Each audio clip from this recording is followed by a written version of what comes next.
Alright guys, let's get into this, because Jamie Redknapp and Daniel Sturridge just dropped a huge warning about Mohamed Salah's future at Liverpool. This wasn't casual pundit talk. Redknapp straight up said the trust between Salah and Slot might be broken, and Sturridge admitted Salah is hurting and nowhere near happy. So let's break down exactly what they said, and why this could explode. So how this one ends up, you know, I wouldn't compare it to sort of when Alan Shearer was left out by Ruud Gullit all those years ago, and it ended up being like a massive clash, and one has to go in the end. I'm not sure we're quite at that point, but it does feel that something has to give, because there is no way that Mohamed Salah is going to be content being a bit part player in this team. Redknapp is spot on here. Salah hasn't been a bit part anything since 2017. He's carried Liverpool, he's broken records, he's been the face of the club. So yeah, he's not going to sit there smiling while he watches Florian Wirtz and Isak start ahead of him. And you can hear it in Redknapp's voice. He genuinely believes this is heading toward a major decision. Once a superstar feels undervalued, history tells us what happens next. Whether it's in January or whether it's in the summer, if he finds the right club, because I think he deserves that right to maybe move on if things aren't going to go his way.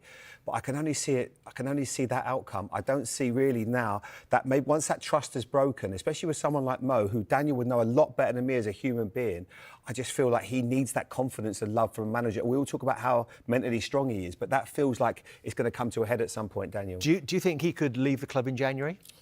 I'd like to think not. But you never know in football. I'd like to think not. I think he's a player that, has he been performing to the level? We talk about stats, we talk about numbers, and that's what Mo's known for.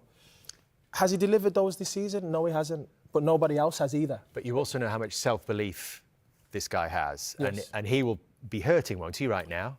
Every player that is driven by, you know, goals, assists, and those are individual things, and I'm not suggesting Mo's an individual player, but he wants to be the reason why the team wins. Attackers, typically, are driven that way. It's unique when you have a striker or a winger who doesn't want to be the reason. My job is to score, my job is to assist. That is my job.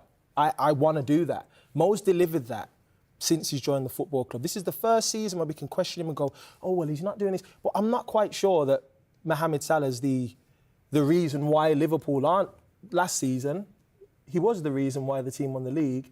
And now we're quick to question, because we've got Wirtz coming, we've got Isak coming, guys who are young players, top-class players, going to potentially be world-class.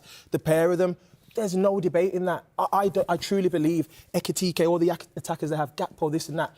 But a man of Mohamed Salah's quality, it hurts me to see.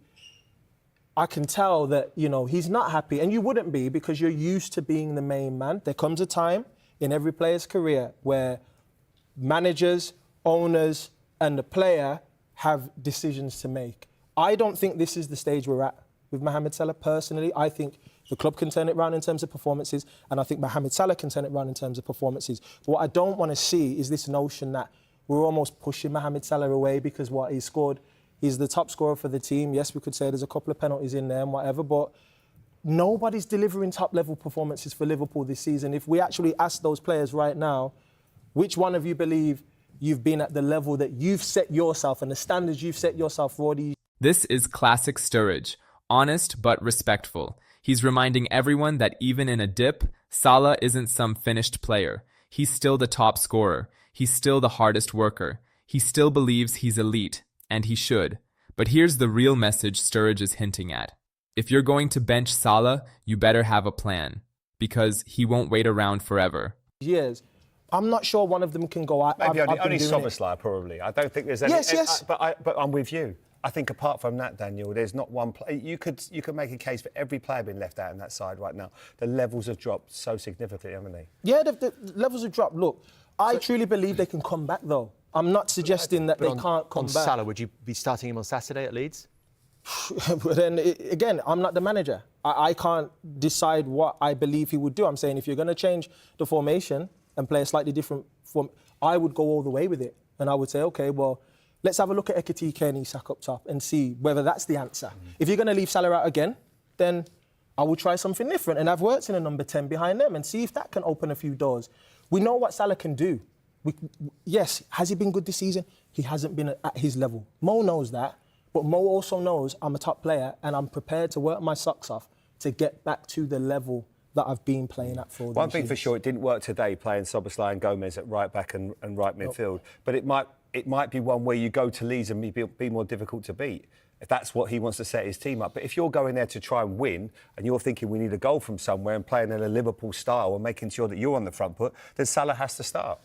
So yeah, Redknapp is warning the club, Sturridge is defending Salah, and Slot is playing with fire whether he admits it or not. Does this end with a big comeback or a big exit? Let me know what you think below. More breakdowns coming soon.